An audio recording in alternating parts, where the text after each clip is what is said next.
Hello everyone, आज हम continue करेंगे क्लास 12 का चैप्टर मैग्नेटिज्म। आज का टॉपिक है हमारा force between two infinite long current carrying conductors. ठीक है, इसमें हम समझेंगे कि अगर हमने दो करंट कैरिंग कंडक्टर्स को एक दूसरे के पास रख दिया तो इन दोनों के बीच में कैसा फोर्स फील हो रहा है। ठीक है, अभी एक चीज समझते हैं। हमें पता है दोनों जो करंट कैरिंग कंडक्टर है ये क्या करेंगे, ये अपने हमने एक डिस्टेंस पर रख दिया इस तरीके से डी, एक दूरी रख दी डी। ये देखा गया कि ऐसे रखने पे जब हम दो करंट कैरिंग कंडक्टर्स को पास रखते हैं और दोनों में करंट फ्लो करा देते हैं, ठीक है, तो ये दोनों एक दूसरे को अट्रैक्ट और रिपेल करते हैं। क्या करते हैं? अट्रैक्ट करते हैं, रिपेल भी करते हैं। कभी कभी अट्रैक्ट करते हैं, कभी कभी रिपेल करते हैं, depending on the direction of the current. ऐसा क्यों होता है ये चीज आज हम यहाँ पे समझेंगे।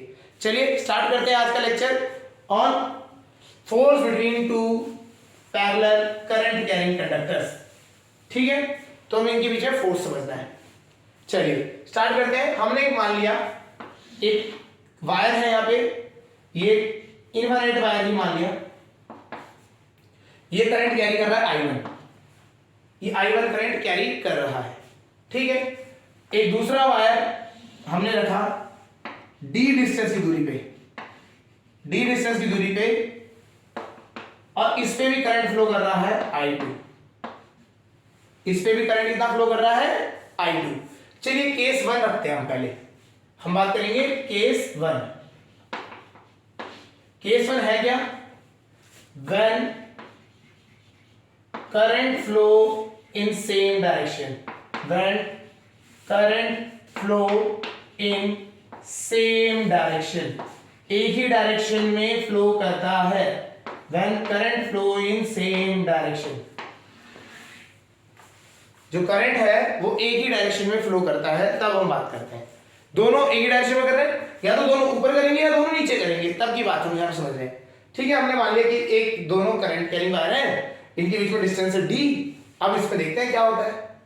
सब अब क्या है, हमें पता है, हमें कुछ भी, हम देखो इस पे अप्रोच है, कोई भी आप इन दोनों में से एक को आप वायर को स्टिल रखेंगे और दूसरे पे फोर्स निकालेंगे। ठीक है, हमें पता है न्यूटन का थर्ड लॉ होता है, to every action there is equal and opposite reaction. अगर ये वाला इस चीज को खींच रहा है अपनी तरफ से, तो मतलब फर्स्ट वाला करंट वायर सेकंड को अपनी तरफ खींच रहा है, तो सेकंड वाला भी फर्स्ट वाले को अपनी तरफ खींचेगा। समझ आ गया? To every action there is equal and opposite reaction.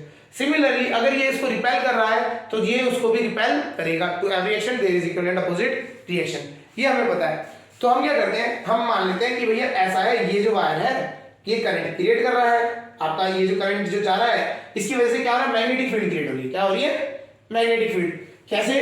अगर हम इसको थंब को रखते हैं डायरेक्शन में, राइट हैंड थंब रूल लगाएंगे, करंट को करंट की डायरेक्शन में रखा और फिंगर की कर्ल जो है वो डायरेक्शन दिखाएगी किसकी? मैग्नेटिक फील्ड की। तो यहाँ मैग्नेटिक फील्ड जा रही है। ठीक है, तो हम ये स्टेटमेंट कह सकते हैं, हमारी स्टेटमेंट ये हो सकती है, द वायर, इनके नाम लिख लेते हैं, इसको फर्स्ट मान लिया और इसको हमने मान लिया second. The first wire will create, wire will create a magnetic field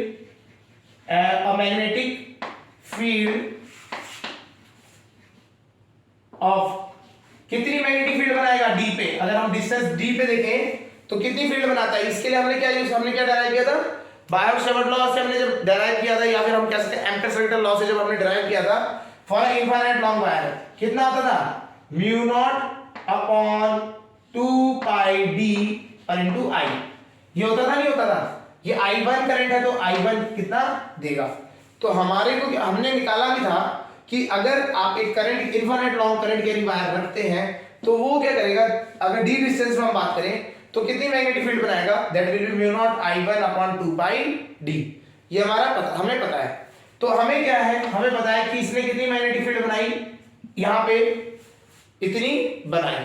ठीक है, the first wire will create a magnetic field of this at distance d, at distance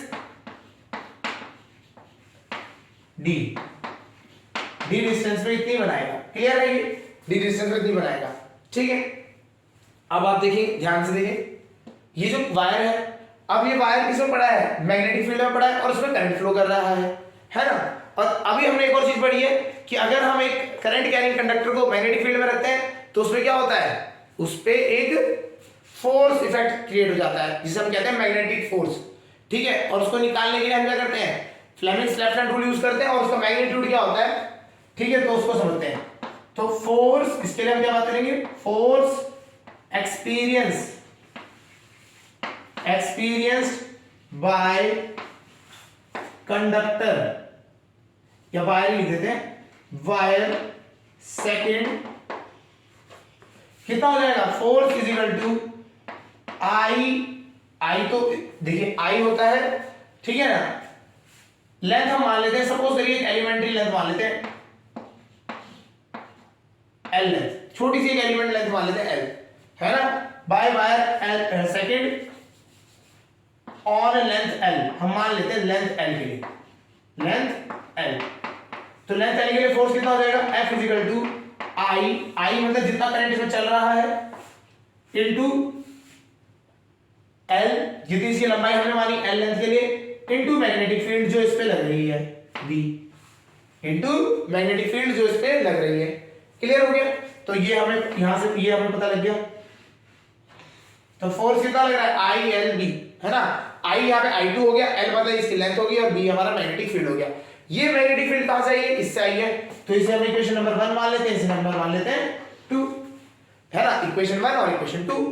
clear, अब हम क्या करते हैं, बस इसको सब्स्टिट्यूट कर देते हैं, फोर्स क्या आ गया, अच्छा फोर्स की डायरेक्शन निकाल लेते हैं, चलिए फ्लेमिंग्स लेफ्ट हैंड रूल लगाते हैं, मैग्नेटिक फील्ड अंदर को, करंट डायरेक्शन ऊपर को, फोर्स कहां आ गया, इधर को, तो इस पे फोर्स लग रहा है इधर को, फोर्स लग रहा है इधर को, तो फोर्स की वैल्यू कितनी है, ये फोर्स की वैल्यू भी निकाल लेते हैं, आई टू रहेगा, एल लेंथ सी लेंथ हो गई, बी कितना है, बी आपका mu naught I1 upon 2 pi D, इसको जस्ट थोड़ा सा अरेंज करके लिख देते हैं, तो I1 I2 mu naught I1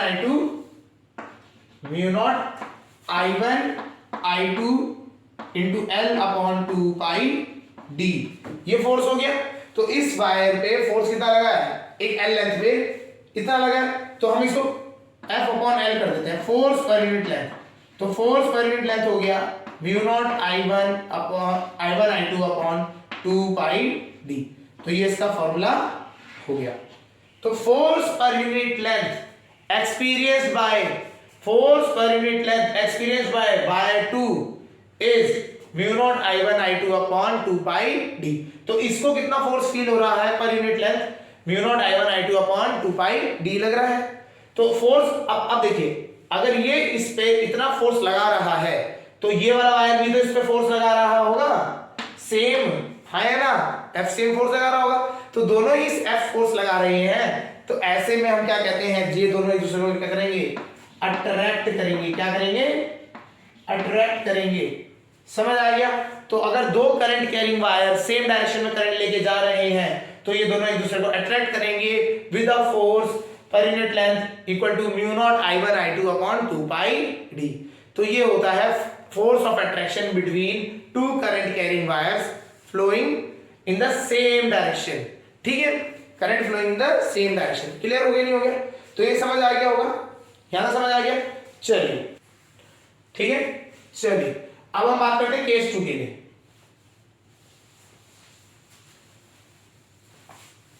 case 2 बिल्कुल सेम है, मैग्नीट्यूड भी सेम नहीं आएगा, बट इसमें डायरेक्शन का आएगा रूल, तो देख लेते हैं केस 2 क्या है, when current are flowing in opposite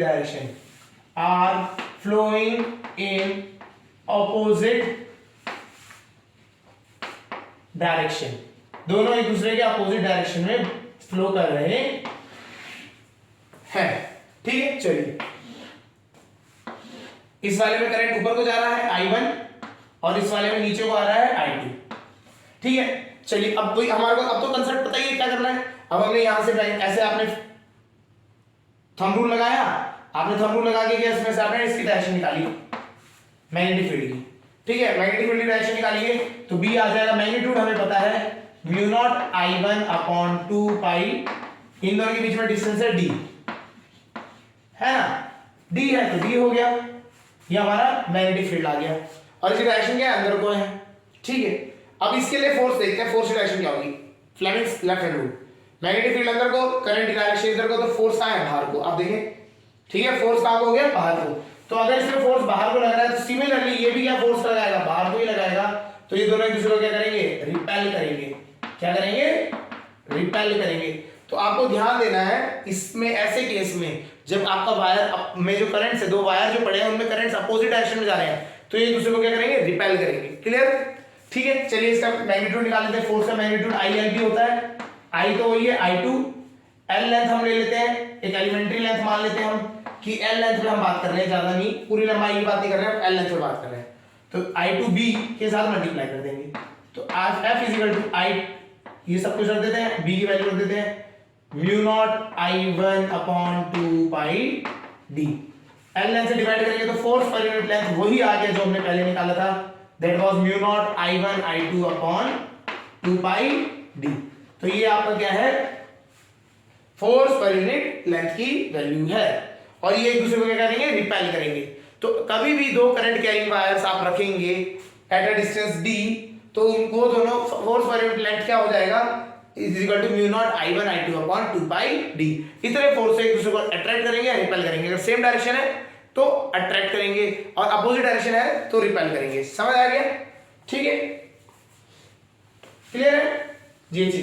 अच्छा, इसका थोड़ा सा ना फिजिकली भी अगर हम बात करें ना, इसकी एक एप्लीकेशन टाइप की आती है।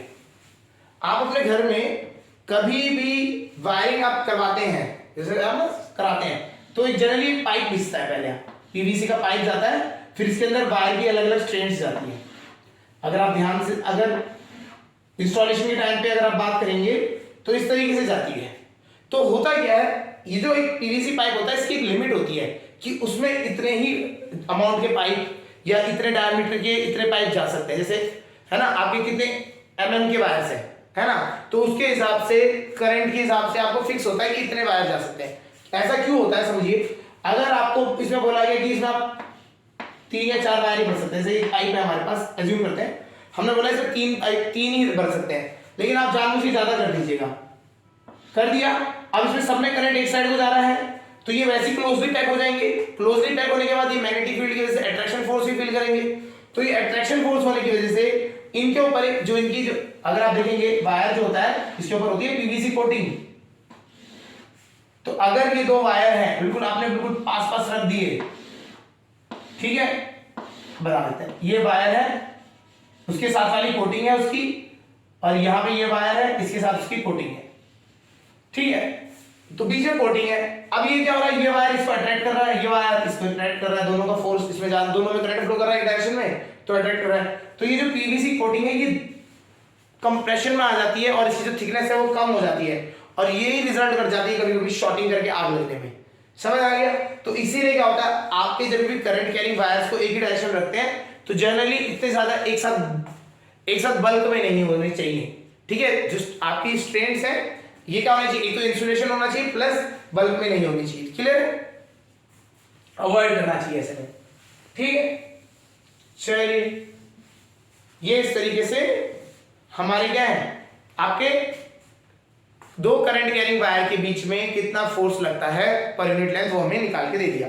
चलिए क्वेश्चन कर लेते हैं। एक वायर है उसमें 2 एम्पियर करंट चल रहा है और दूसरा वायर है उसमें 4 एम्पियर करंट चल रहा है, ठीक है। उन दोनों को हमने 2 सेंटीमीटर की दूरी पे 4 सेंटीमीटर की दूरी पे रख दिया, ठीक है। कैलकुलेट द फोर्स ऑफ अभी क्या है, अट्रैक्शन होगा, force of attraction per unit length. तो force of attraction per unit length के लिए अगर हम बात करें तो ये कितना आ जाएगा, हमें फॉर्मूला पता है mu naught I1 I2 upon 2 pi d, ये तो फॉर्मूला है, ठीक है। चलिए, म्यू नॉट की वैल्यू होती है 4 पाई इंटू 10 की पावर -7। I1 है आपका 2 है और I2 आपका I2 कितना है 4, 2 इंटू 4 2 पाई, और d की वैल्यू आपकी है 4 सेंटीमीटर। 4 सेंटीमीटर को करेंगे 4 सेंटीमीटर, 4 से 4 कैंसिल, इससे 2 हो जाएगा, 2 2 जा 4 इंटू 10 की पावर -5 न्यूटन, क्लियर है? तो फोर्स पर यूनिट लेंथ क्या है, बहुत ही कम है। और लिटरली जो हम बात कर रहे थे फोर्स लगता है इनके बीच में, ये बहुत कम लगता है। तभी क्या होता है, तभी हमारा जो होता है वायर्स को हम रखते हैं तो उसमें इफेक्ट इतना दिखने को नहीं मिलता। हाँ, अगर करंट एक लेवल से ज्यादा आ जाए, करंट की वैल्यू बहुत ज्यादा चली जाए, ठीक है, तब आपके में ये प्रॉब्लम आ जाती है। तो जो जहां बहुत ज्यादा हाई करंट है ना, हाई करंट वाले जो वहां डिवाइसेस होते हैं, वहां पे इनको ध्यान रखा जाता है। छोटे छोटे वायर्स में ऐसा कोई ज्यादा प्रॉब्लम नहीं होगी। क्लियर? फोर्स आपका निकल गया इस तरीके से, समझ आ गया होगा कैसे करने हैं क्वेश्चन। आपको बस फॉर्मूला लगाना है और आपको सॉल्व कर देना है। पेपर में अगर स्कूल पॉइंट ऑफ व्यू से बात करें तो स्कूल में ये डेरिवेशन से पूछे जा सकते हैं, रहता है। ठीक है, चलिए आज के लिए इतना करते हैं। ओके।